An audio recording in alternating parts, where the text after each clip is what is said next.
बोलिए सद्गुरु देव की जय। आज का अमृत वाणी बहुत ही मार्मिक शब्द सद्गुरु कबीर का। सद्गुरु कबीर ओरिजिनल और सटीक बात कहते हैं। हालांकि जो इन्हें समझ नहीं पाते इनकी वाणियों को, वो कहते हैं कि कबीर तो ऐसे ही जो मन में आया बोल दिया, कभी उलटबासी बोल दिए तो कभी कुछ बोल दिए। लेकिन जिस व्यक्ति को सद्गुरु कबीर की वाणी समझ में आ जाती है वो दुनिया से परे हो जाता है। दुनिया में रहने के बावजूद भी वो सिमट जाता है, अपने आप में लौट जाता है। सद्गुरु कबीर की पंक्ति है, का कहीं कैसे कहीं को पतियाई, फुलवा को छुवत भवर मरे जाई। ज्योतिये न बोइये सिंचिये न सोई, बिनु डार बिनु पात फूल एक होई। गगन मंडल बिच फूल एक फूला, तर भव डार उपर भव मूला। फूल भल फूलल मालनी भल गाछल, फुलवा बिनसि गयो भवर निरासल। कहत कबीर सुनो संतो भाई, पंडित जन फुलवा के रहले लुभाई। संत कबीर की उलटबासी का यह अलग ही निराले होते हैं। संत कबीर इस पूरे पंक्ति में हम सभी को समझाने की कोशिश करते हैं, हम सभी को बताने की कोशिश करते हैं कि जिस बाहरी चीजों में अपने आप को बहुत प्रसिद्ध मान बैठे हुए हैं, यह सब बेकार है। पंडित अपने आप को पंडित मान लेना, पंडित का अर्थ क्या होता है सद्गुरु कबीर के वाणी से सुनते हैं। इस पद के माध्यम से संत कबीर ने स्पष्ट किया कि साधना ही जागृत करने कहने में नहीं आती। साधना सिर्फ कागज पे लिख दिए और साधना हो गया, ऐसा नहीं है। साधना के लिए हमें दृढ़ होकर के नियम पूर्वक साधना करना होता है। आज आपकी वृत्ति में कौन सा कब का संस्कार उभरने वाला है या किसी पुस्तक में आप कैसे लिख देंगे।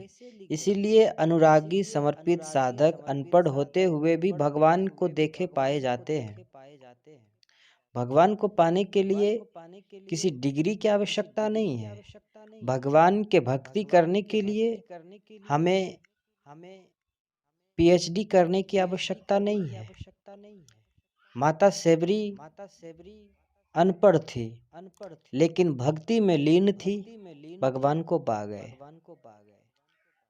ऐसे ही हम लोग भी भगवान को पा सकते हैं, लेकिन उनका कुछ नियम है, उनका कुछ अलग सिस्टम है। हम दोनों तरफ पांव रख करके चलना चाहते हैं तो ऐसा नहीं हो सकता है। अनुराग विहीन प्रकांड विद्वान तर्क कुतर्क में भटके ही रह जाते हैं। जो ज्यादा अपने आप को पढ़ा लिखा समझता है, बड़ा विद्वान समझता है, वो सिर्फ बाहर के लोगों से तर्क कुतर्क करने में ही अपने जीवन को व्यतीत कर देता है, भटक जाता है। और जो कम पढ़े लिखे लोग होते हैं वो भगवान में मन लगा देते हैं, भगवान के भक्ति को कर करके वो भगवान को प्राप्त कर लेते हैं। कबीर जैसे महान संत कहते हैं, पोथी पढ़ पढ़ जगमुआ पंडित भया न कोय, ढाई आखर प्रेम का पढ़े सो पंडित होए। संत कबीर का मानना है कि पोथियां पढ़ते पढ़ते संसार भर के लोग मरते जा रहे, कोई पंडित हो ही नहीं सकता। जबकि युक्ति है कि पंडितों के बात में बात श्लोक पर श्लोक होते हैं, किंतु यह शिक्षा का उन्माद हो सकता है। पंडिताई नहीं। पंडित वह है जिसे सत्य का ज्ञान हो। पंडित वह है जिसे प्रेम का ज्ञान हो। पंडित वह है जिसके हृदय में प्रेम हो, जिसे प्रतिक्षण अनुभूति का समर्थन मिले। सम है एकमात्र परमात्मा, जिसने उसका दर्शन कर लिया वह पंडित है। परमात्मा का जो दर्शन कर लिया वह पंडित है। वो चाहे किसी भी संप्रदाय के लोग हो, वो चाहे किसी भी जाति का लोग हो, अगर प्रभु से भेंट हो गया, प्रभु का दर्शन हो लिया, तो समझो वो पंडित हो गया। और प्रभु से दर्शन ऐसे नहीं हो सकते जब तक आपका जीवन निर्मल ना हो जाए, जब तक आपके हृदय रूपी गुफा में प्रेम रूपी दीपक न जल जाए, तब तक आप प्रभु से दर्शन नहीं कर सकते। कबीर कहते हैं, ढाई आखर प्रेम का पढ़े सो पंडित होए। राम, ओम, शिव, पेट, पीठ, नाक, कान सब ढाई अक्षर का ही तो है। कौन सा ढाई आखर? ढाई आखर प्रेम का। प्रेम शब्द में भी तो ढाई अक्षर है। कबीर इस प्रेम को ही इंगित करते हैं। प्रेम आपसे क्या मांग सकता है? प्रेमी को कैसा होना चाहिए? आजकल प्यार लोग करते हैं, प्रेम करते हैं, तो एक दूसरे के बीच में शर्त रख देते हैं, तुम मेरे लिए ऐसा करोगे तो ही मैं तुमसे प्रेम करूंगा, या कोई दूसरा कहता है कि तुम मेरे लिए ऐसा करोगे तो ही प्रेम करूंगा। वो प्रेम नहीं, वो व्यापार हो जाता है। वो प्यार नहीं, व्यापार है। प्रेम का मतलब ही होता है निस्वार्थ। प्रेम में, प्यार में कुछ मांग नहीं रह जाता।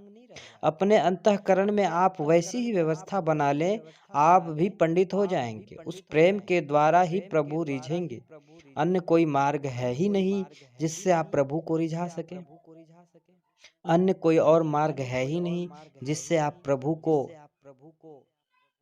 मना सकें। अब रही बात साधना के आरंभ की, इसके लिए संत कबीर कहते हैं, का कही कैसे कही को पतियाई, फुलवा को छुवत भंवर मरी जाई। क्या कहें वह कहने में नहीं आता, कैसे कहें वह अधिकारी के लिए है, सबके लिए भी नहीं। को पतियाई, केवल वाणी से कह देने मात्र से विश्वास होता नहीं। जब तक देखने को न मिले वह कथ्य क्या है, फुलवा को छुअत भंवर मरी जाई। संत कबीर ने ईश्वर को पुष्प की संज्ञा दी है। उस ईश्वर का स्पर्श करते ही मन रूपी भंवर मिट जाता है, परमात्मा ही शेष बच जाता है और भजने वाले मन का अस्तित्व समाप्त हो जाता है। मन मिटा माया मिटी, हंसा बेपरवाह, जाको कछु न चाहिए सोई शाहंशाह। मन निरुद्ध नहीं होता, मिटता है, मन समाप्त होता है। जहाँ मन मिटा, माया भी मिट जाती है। मन के द्वारा ही माया का प्रसार है। माया जिसके द्वारा प्रसारित होती है वह यंत्र ही समाप्त हो गया, तो भला माया आए तो किस रास्ते से आए।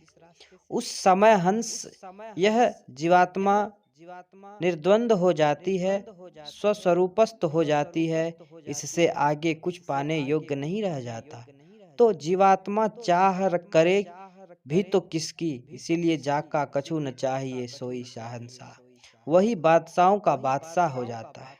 इस प्रकार उस फूल परमात्मा का स्पर्श करने पर ही मन शांत होता है, पहले नहीं। वह फूल है कैसा, ज्योतिये न बोइये सिंचिये न सोई, बिनु डार बिनु पात फूल एक होई। वो फूल कैसा है, ज्योतिये न बोइये, बिना जोते बिना बोए सिंचिये न सोई। उसको पानी भी नहीं डालना होता है। अब बिनु डार, बिना डार का, अब बिना पात का फूल एक होई। वनस्पति जगत के लिए बीज की व्यवस्था की जाती है, उसे बोया जाता है, खेत तैयार किया जाता है, समय समय पर सींचना पड़ता है। किंतु परमात्मा ऐसा पुष्प है कि उसे जोत कर सींच कर उगाया नहीं जाता। उसमें डाल पत्ते भी नहीं है और फूल भी दो चार नहीं, एक एक होई। केवल एक पुष्प खिलता है, अस- स्पष्ट है कि सांसारिक पुष्प की ओर संत कबीर का संकेत नहीं है। यह फूल होता कहाँ है, किस वाटिका में होता है? गगन मंडल बिच फूल एक फूला, तर भंवर डार ऊपर भर मूला। कितने सटीक सदगुरु कबीर की वाणी। वो फूल कहाँ होता है? गगन मंडल बीच एक फूल फूला। आकाश शून्य को कहते हैं। भजन चिंतन का उत्थान इतना सूक्ष्म हो जाए कि मन संकल्प विकल्प से रहित होकर रिक्त स्थान में पहुंचकर रिक्त हो जाए, शून्य में टिकने की क्षमता पा जाए, चिदाकाश में प्रवेश पा जाए। तहाँ फूल एक फूला, परमात्मा हृदय में विकसित हो जाता है। संसारिक संकल्प विकल्प जहाँ शांत हुआ, परमात्मा के चिंतन की डोरी लगी तो फूल एक फूला, परमात्मा विकसित हुए। वह पकड़ में आ जाते हैं, जागृत हो जाते हैं। इसीलिए यह फूल धरती पर नहीं, वासनाओं में कभी नहीं, गगन मंडल में विकसित होता है। और वह भी एक व्यापक, एक ब्रह्म अविनाशी। परमात्मा एक है, भगवान एक से दो कभी हुए ही नहीं। शिव भजे या राम, कौन बड़ा? यह झगड़ा अविवेकियों का ही है, अज्ञानियों का है। जब तक साधना जागृत नहीं है, तभी तक यह झगड़ा है। जागृत के पश्चात कोई शंका या विवाद का स्थल नहीं रह जाता, क्योंकि फूल खिल ही गया।